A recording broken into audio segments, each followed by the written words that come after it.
हैदराबाद का सैयद, सुना मजलिस में, घर गया, इरादा कर लिया यहाँ हमने मरना ही नहीं है, यहाँ हैदराबाद में नहीं मरना, करबला जाएंगे, वहाँ ना हिसाब ना किताब, अमीरुल मोमिनीन के लाडले हुसैन, हमने उनकी बारगाह में जाना है। आए माँ को, सलाम अलैकुम, आदाब मम्मा जान, जी वालेकुम अस्सलाम, आदाब। ये कहाँ कपड़े बांधे हुए हो? कामा जान हम सादात हैं, मगर हमें कब्र से डर लगता था। जब हमें कब्र से डर लगता तो हमने आज मजलिस सुनी है और हमने सुना है कि हशर और नशर और कब्र के अंदर जो सिलसिला अज़ाब का वो करबला में नहीं होगा, तो हमें कब्र से डर लगता है, हम नहीं रहेंगे यहाँ, हम जा रहे हैं हुसैन के पास। खर्च पैसे का हम सुना है हमने, जो हुसैन को चाहता हो उसे पैसों की जरूरत नहीं पड़ती, उन्हें हुसैन बुला लेते हैं उसे। अच्छा तो घर से निकले तो कहता जैसे मैं घर से निकला तो मामा रोका, कहा मामा इजाजत दे, अम्मा जान कदमों पे हाथ रखा, मुझे जाना जरूर है। और जब जैसे मैं घर से बाहर निकला तो मुझे आवाज आई आंखें बंद करो। जब मैंने आंखें बंद की थोड़ी देर के बाद आवाज आई आंखें खोलो।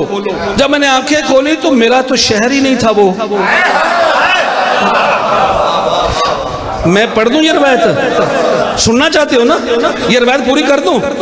करबला पहुंचा, सलाम किया, वहां से नजफ सरकार को सलाम करके वापस आया। जैसे करबला वापस आया तो रात हो गई। रात को जितने भी अंदर मुतवल्ली मुजावर थे उन्हें ततहीर के मालिक का, काबे को काबे बनाने वाले के बेटे का,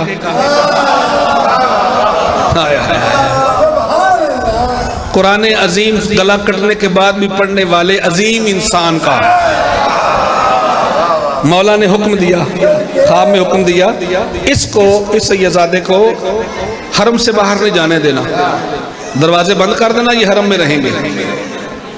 दरवाजे बंद हो गए। कहा कि मैं बाहर जाना चाहता हूँ। कहा नहीं, आप अंदर रहेंगे। कहा क्यों? कहा किनकी जरी पे खड़े हो? कहा हुसैन इब्न अली। कहा उनका हुक्म है। कहा उनका हुक्म भी हो गया हमारे ऊपर। हाँ दादा जान, बैठ गए। पूरी रात हरम में गुजारी। आधी रात का वक्त हुआ। कहता मैंने खुद देखा, मैं मौला की जरी के साथ लग के ना जरी को चूमता हूँ कि दिल नहीं भर रहा। ये दादा के हिस्से का बोसा, ये मम्मा के हिस्से का बोसा, ये ताया जान के हिस्से का बोसा। ठीक है, आंसू आ जाए तो फिर आगे पढ़ नहीं सकते। दो चार लफ्ज़ ये मुसीबत की भी हैं, फज़ाइल की भी हैं। और जब भी कभी जरिए मुकद्दस पर जाया करो तो बोसे लेना, दीवारों के बोसे लेना खुदा के लिए। और जब आप मजलिस में आते हो ना तो मजलिस में अपनी नियत करके सिर्फ नहीं, सारे घर वालों की नियत करके आया करो, बावजू हो के आया करो। और कभी भी मजलिस इसलिए नहीं सुननी कि हम किसी मजहब को बुरा कहेंगे, नहीं। आया बोसे लेता, झटका लगा, देखा जो मौला की जरी में अंदर पिलर है ना, दीवारें हैं, वहां से ऊंट उतर रहे हैं।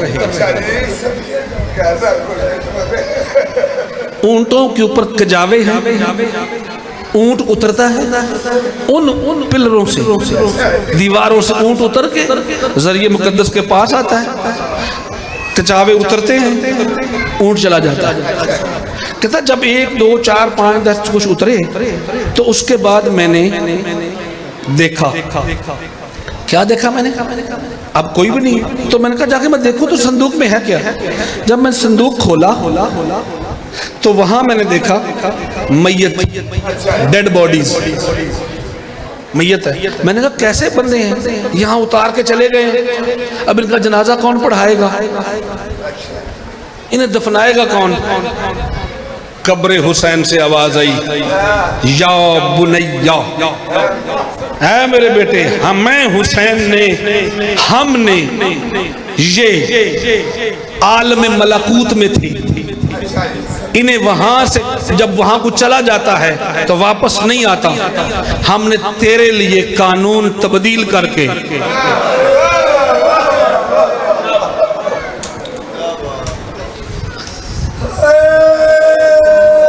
अजरुकुम अल्लाह, हमने तेरे लिए कानून तब्दील करके इन्हें आलम मलकूत से आलम नासूत में लेके आए हैं।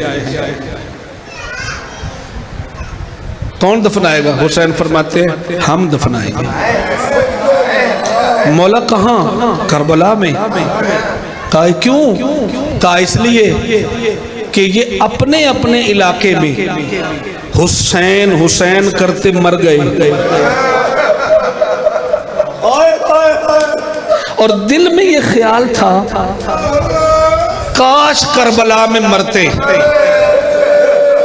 ज़रत वारसा पढ़ते ना, याओ लैतनी कुन्तु माकुम, ऐ हुसैन काश कि हम तेरे साथ होते। ये वो हैं तो अल्लाह ने नक्कालीनुल मलाइका बनाए जिनकी सिर्फ ड्यूटी ये है हुसैन वाला कहीं भी मरे उसे वहां से उठा के करबला लेके आना है। नहीं यार आपने हाय नहीं की। वो मुझ जैसा एक नजस आदमी, हकीर आदमी, गदागर आदमी, फकीर, जिसकी सोच में इतना तफज्जुल नहीं, जिसके जहन में इतनी पाकीज़गी नहीं, ज़हरा का लाल कहता तू जहां भी मर जाए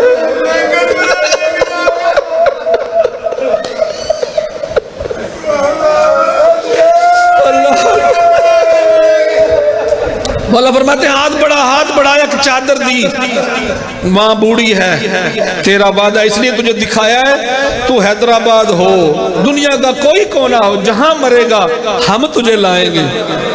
माँ बूढ़ी है, वापस चला जा।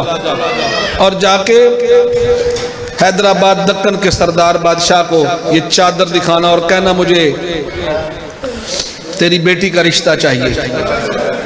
गरीब था ना सैयद। वापस गया। जब वापस गया तो जाकर के कहा अच्छा, लोगों ने कहा पूछा, वही सिलसिला हुआ। हैदराबाद दक्कन पहुंचा, वाली दक्कन के पास मिलना है उसे।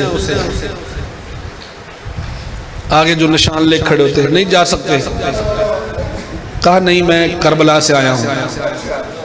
करबला का नाम आया, कहा भी रोको नहीं, जाने दो। करते करते करते कहा कि वाकई तो करबला से आया। वाली दक्कन से मुलाकात, कहाँ? ये फटे हुए कपड़े, जूतों में मट्टी लगी हुई, कुर्बान जाऊं वाली दक्कन के। कहा इन जूतों को चूम लूं जहां करबला की मट्टी है। वाकई तो करबला से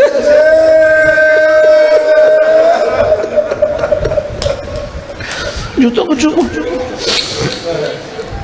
दिल चाहता बहुत जल्दी कर रहा हूँ, जल्दी जल्दी मैं आप मजमून तक पहुँच जाऊँ। अच्छा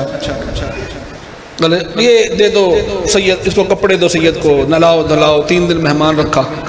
3 दिन के बाद शाही लिबास पहनाया, बाहर निकले। आज क्या बात है, बड़े बड़े बादशाह आ रहे हैं। बड़े बड़े चौकीदार ने, नौकर ने बताया आज बहुत बड़े बड़े बादशाह आ रहे हैं, काम आपके लिए भी कपड़े भेजे, फूल इतर सब लगाइए, तैयार हो जाइए। तैयार होने के बाद कहा अच्छा सरकार मैं तैयार तो हो गया। जब सारा पिंडाल सज गया, बादशाह कुर्सी पे बैठा, बुलाओ सैयद को। कहा अब बता सबके सामने, तू वाकई करबला से आया है? कोई निशानी, कोई दलील? वो चादर निकाली और निकाल के कहा ये चादर पहचान। बादशाह खड़ा हुआ, पगड़ी उतार के फेंकी। कहा ये मेरी हमशीरा की चादर है, ये कुछ दिन पहले फौत हो गई थी, हमने उस पे दी थी, तेरे पास कैसे आई? कहा चल देख जाके कब्र में, वो नहीं करबला ले गया।